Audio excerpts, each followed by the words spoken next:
کہ حضرت ابو بکر کے پاس اتنا مال نہیں ہے جتنا آج میرے پاس ہے، تو آج تو میں یقیناً ابو بکر رضی اللہ تعالی عنہ سے بڑھ کر چندہ دوں گا، ان سے زیادہ ایثار کروں گا۔ تو اس خوشی کا ایک سبب یہ بھی تھا کہ آج میں اپنی نیکیوں کے ماڈل سے کچھ آگے نکلنے میں کامیاب ہو جاؤں گا۔ لائے غرض کے مال رسول امی کے پاس، ایثار کی ہے دست نگر ابتدائے کار۔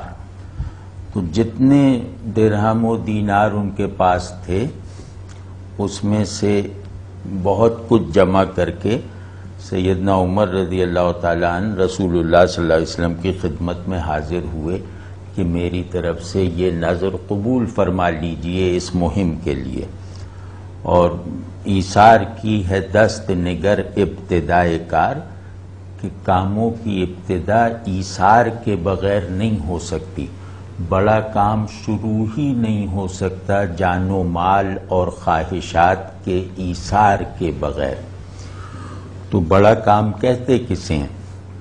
جو گیون سچویشن سے نکلنے کے لیے کیا جائے، جو موجودہ حالات اور حاضر احوال سے آگے بڑھنے کے لیے کیا جائے، تو اس طرح کے کاموں کے لیے موجودہ سچویشن اور موجودہ احوال کو چھوڑنا پڑتا ہے۔ تو گیون سچویشن اور موجودہ احوال کو چھوڑنا ہی ایثار ہے۔ تو ایسا نہیں ہو سکتا کہ جو کچھ میرے پاس ہے میں اسے الگ رکھوں اور اس کے بعد کچھ لینے کی جد و جہد آغاز کروں۔ اس کے لیے ضروری ہے کہ جو کچھ میرے پاس ہے اسی سے تو غیر مطمئن ہو کر میں کچھ لینے کی تگ و دو کرنے چلا ہوں۔ تو جو کچھ میرے پاس ہے اس کا میں ایثار کر دوں ان چیزوں کے لیے جو مجھے حقیقتاً چاہیے اور جن کے لیے میں کوشش کرنے کے مراحل کا آغاز کر رہا ہوں۔ تو مختصر یہی ہے کہ بڑا کام ایثار سے شروع ہوتا ہے۔ پوچھا حضور سرور عالم نے اے عمر، اے وہ کہ جوش حق سے تیرے دل کو ہے قرار۔ کہ جب سیدنا عمر رضی اللہ تعالیٰ عنہ نے اپنا مال پیش کیا تو اس کی مقدار دیکھ کر رسول اللہ صلی اللہ علیہ وسلم نے پوچھا کہ اے عمر، اور کون عمر؟ یہ رسول اللہ صلی اللہ علیہ وسلم اب سیدنا عمر فاروق اعظم رضی اللہ تعالیٰ عنہ کو ایک سند دے رہے ہیں اگلے مصرعے میں، کہ اے وہ کہ جوش حق سے تیرے دل کو ہے قرار، کہ تو وہ ہے کہ حق کے جوش سے، حق کے لیے بےتابی سے تیرا دل چین پاتا ہے، حق کے لیے بے قرار رہنا تیرے دل کے اطمینان کا واحد سبب ہے۔ تیرا دل حق کے تموج میں رہنے سے تسکین پاتا ہے۔ اور اس طرح کی کئی روایتیں ہیں سیدنا عمر رضی اللہ تعالیٰ عنہ کے بارے میں جو اس مصرعے کی تائید کرتی ہیں یا جو اس مصرعے کا ماخذ ہیں، کہ حق عمر کی زبان سے بولتا ہے۔ ہر امت میں ایک محدث ہوتا تھا جس سے خدا کلام کرتا ہے، میری امت میں وہ محدث عمر ہیں رضی اللہ تعالی عنہ۔ تو اس میں گویا سیدنا عمر رضی اللہ تعالی عنہ کی شخصیت کے قلبی اور طبعی جوہر کو اقبال نے کیچ کر کے دکھا دیا ہے۔ یعنی سیدنا عمر رضی اللہ تعالی عنہ کے تعارف میں اگر کوئی ایک چیز نسبتاً زیادہ مکمل ہو سکتی ہے تو وہ یہ مصرعہ ہے کہ اے وہ کہ جوش حق سے تیرے دل کو ہے قرار۔ یعنی کہ رسول اللہ صلی اللہ علیہ وسلم اتنا مال دیکھ کے خوش ہو گئے نا، تو خوش ہونے کی وجہ سے سیدنا عمر رضی اللہ تعالیٰ عنہ کو ایک بڑی فضیلت کی بشارت دے دی اور سیدنا فاروق اعظم رضی اللہ تعالیٰ عنہ سے خوشنودی کا ایسا کلمہ کہہ دیا جس میں ان کی شخصیت کا جوہر سمایا ہوا تھا.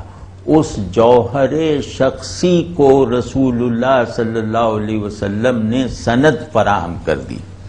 رکھا ہے کچھ عیال کی خاطر بھی تو نے کیا، مسلم ہے اپنے خیش و اقارب کا حق گزار. دریافت فرمایا کہ کچھ بچوں کے لیے بھی رکھا ہے یا سبھی کچھ اٹھا لائے ہو؟ اتنا مال تو تمہارے پاس مشکل ہے کہ اتنا مال کسی وقت ہو. اس لگ تو ایسے رہا ہے کہ جیسے تم سب کچھ اٹھا کے لے آئے. تو ایسا اگر کیا ہے تو یہ ٹھیک نہیں ہے، کیونکہ مسلمان کو اپنے بیوی بچوں اور عزیزوں کے حقوق اپنے مال سے ادا کرنے واجب ہیں. تو تمہیں چاہیے تھا کہ کچھ اپنے عزیزوں اور بال بچوں کے لیے بھی چھوڑ دیتے. کی عرض نصف مال ہے فرزند و زن کا حق. تو حقوق کو سیدنا عمر رضی اللہ تعالیٰ عنہ رسول اللہ صلی اللہ علیہ وسلم کی شان تربیت سے بہت زیادہ جانتے تھے. یعنی کہ جہاں حقوق و فرائض کا موضوع ہو دین میں، ان کا سیدنا عمر فاروق اعظم رضی اللہ تعالی عنہ جیسا عالم اور عارف کوئی نہیں ہے. تو وہ اس پہ خود بھی عمل کرتے تھے اور دوسروں سے بھی عمل کرواتے تھے.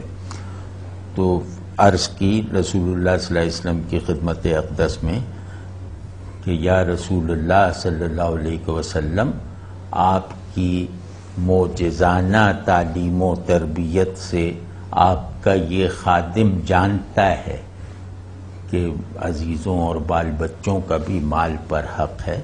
تو اس لیے آپ صلی اللہ علیہ وسلم کی اتباع اور فرما برداری کے ثبوت کے طور پر، اس لیے نہیں کہ میرا دل چاہ رہا تھا کہ میں آدھا مال چھوڑ دوں، بلکہ آپ صلی اللہ علیہ وسلم کے ذوق اور حکم مبارک کا پابند ہو کر میں اپنے مال کا آدھا جو ہے وہ فرزند و زن کا قانونی حق سمجھ کر گھر میں چھوڑ آیا ہوں.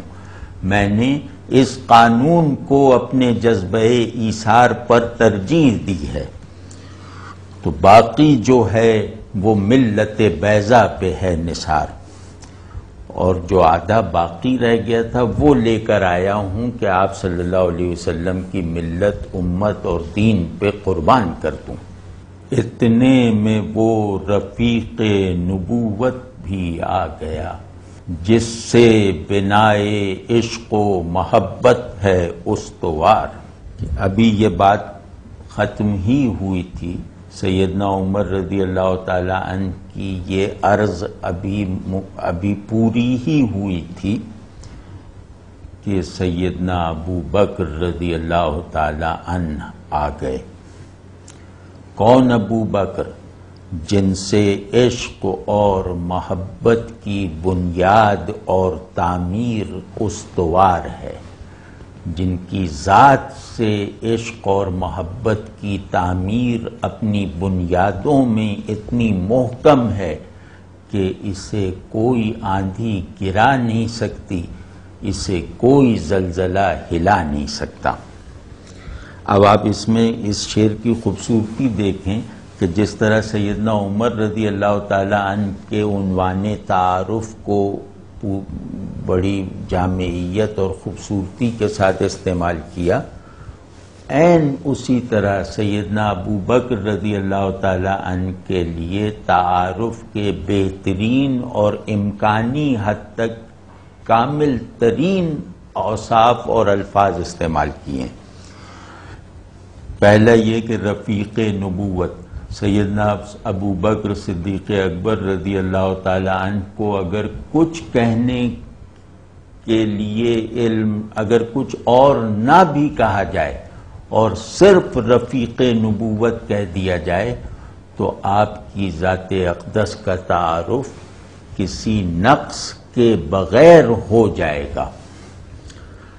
اور دوسرا یہ کہ رفیق نبوت ہونا آپ کا مرتبہ ہے، آپ کا مقام ہے، آپ کا منصب ہے، جس میں کوئی دوسرا شریک نہیں ہے۔